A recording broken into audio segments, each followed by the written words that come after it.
What's up, guys? CJ here, and welcome back to another all-new episode of the Superfriends podcast, where we talk about everything going on in the DC universe. I'm joined, as always, by Luke. Hey, guys.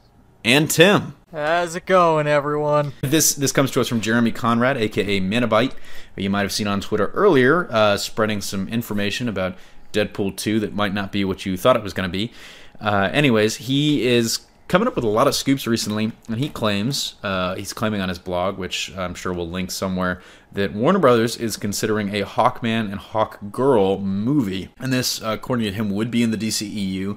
This has been further corroborated by Humberto Gonzalez over at The Wrap, which suggests there might be smoke here. There could be some, where there is smoke, there could be fire, who knows. Conrad mentions here there's an interesting kind of addition to this, which we'll talk about in a second, and the fact that they were already done on TV. I mean, personally, I would like to see these characters done on screen, if not to have, one of their few live-action appearances be the CW. I would like to see them explored with the kind of sci-fi scale and grandeur that I think they deserve. But what do you guys think? I mean, I'm almost certain this isn't on like your top 5 wish list for movies. I mean, it'd be cool to be able to get Hawkgirl in a Justice League sequel. That would be cool. Luke, any honestly, thoughts? I wasn't a fan of the Hawkman and Hawkgirl from Legends. I like the Hawkman on Smallville. We will mention that in a sec, because there is an angle here that he presents that I think is really interesting. But Luke, I mean, is this a movie you would? I mean, I don't want to throw out maybe you'd go see it Thursday night, but is it a movie you'd see opening weekend? Because I'm not even sure about my answer to that question. Would I want to see it on opening weekend? Tim, what he mentions here that's so interesting to me is that Hawkman and Hawkgirl were done on the CW. They were done in Legends of Tomorrow, but they went kind of the ancient Egypt route. So that sci-fi, Thanagar, the whole 9 yards, it's kind of still wide open here. Do you think they would potentially go the more sci-fi route? I mean, the sci-fi route would be interesting for it. I feel like if you want to end up doing Hawkman and Hawkgirl, like the issue with those characters has always been that they are so convoluted because there's like 3 different ones and they're all sort of connected, and they have the ancient Egypt and the sci-fi and at Thanagar.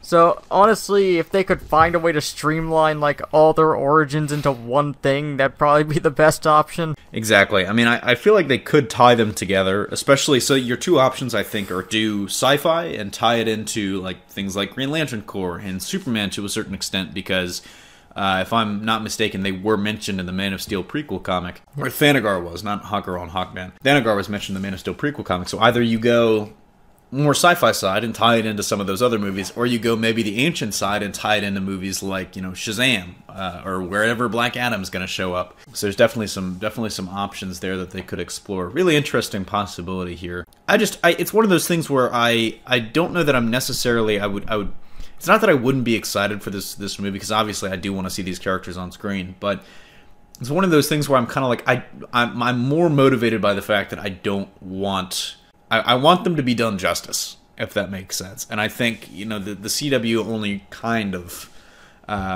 gave that to them, and that's being a little bit generous. So I think a movie, they were the weakest part of Legends by a long shot when they were on it.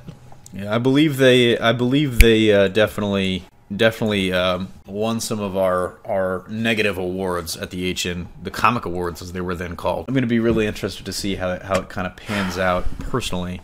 We do also have some news about another property that's coming to the big screen that has been coming for a long time, really, and that is Booster Gold. Now, the Booster Gold movie was one of the original movies announced for the DCEU, and I feel like we've been hearing about the potential for this movie since 2014 or 2015. Like, it's been a while. I think that when it was first announced, it was supposed to be blue and gold, which is why they couldn't use Ted Cord on Arrow. Yeah. Blue Beetle and Booster Gold. That's right. So who knows if that's still the case?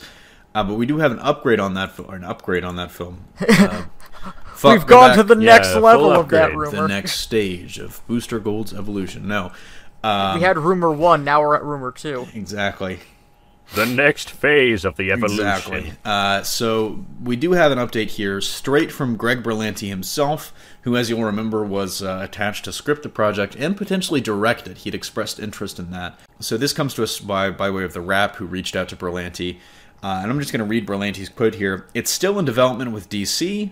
They're trying to figure out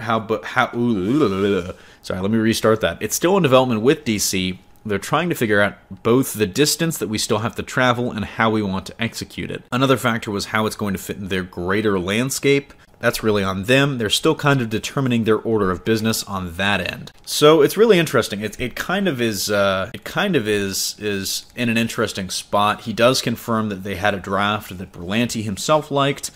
WB refused to comment on this, unfortunately. Really, really interesting. What do you guys think? I mean, I don't want to say, put your odds, throw your bets in whether or not this is going to happen. Like, if I gave you $100 in poker chips, how many chips are you putting in? The way that he describes that makes it sound like this film will only move forward in production once the DCEU stabilizes more than it is now. I think that's honestly... Or more likely ends. That's honestly probably a good bet. For any of these projects that are up in the air, like I don't think we're gonna see action on Green Lantern Corps until, let's say if Wonder Woman 2 is what they want it to be, if Aquaman is what they want it to be, then maybe we'll see the ball start rolling and the gears start turning. The fate of the Green Lantern Corps has always been Cheetah. It's always rested on the shoulders of Aquaman. And Kristen Wiig. Kristen Wiig and Aquaman always holding up the Green Lantern Corps. Literally, like, every time somebody mentions Kristen Wiig, and this is 100% on me. I think she's going to do a good job as Cheetah. This is 100% on me. I can't not see her in that sketch from SNL with Fred Armisen where it's the Lawrence Welk show, and she's got, like, the little baby hands. Yeah. Oh, that. That's literally all I can think of when somebody mentions Kristen Wiig Cheetahs. I'm imagining that character in cheetah paint. But so if you guys had to let's say I give you $100 like I said $100 in poker chips, how much money are you putting in that this movie gets made in the next 5 years? $5. $1.50. That's 1.5%, ladies and gentlemen. I'm gonna go with 15 probably. Call me a gambler. No, I honestly. I could see it happening. I think Aquaman is kind of going to do better than a lot of people are thinking. I think Wonder Woman 2 is going to double down and be probably as good as people are expecting. I think the wheels at least start turning. Perhaps. Mayhaps. What's interesting here, he also mentions, is that they did have a draft that was ready to go from the guy who wrote X-Men First Class and Thor. So those are interesting kind of origin films that guy has the background for. Would you want to see Booster Gold's origin kind of explored on film, or... It's as good of a place to start as I don't know enough about his... I'm just reading this straight from the Wrap article. I want to double check what else he's done, because it's I love First Class, and then we go all the way to the other Thor movie, which I do love that Thor movie, but I know not a lot of people do. I like it, but I hope that they don't give us another Darcy. Yeah, no Darcys in the Booster Gold film, please. Skeets is Darcy. Yes. Oh my God, that would actually, depending on how they went with that would actually probably be pretty funny.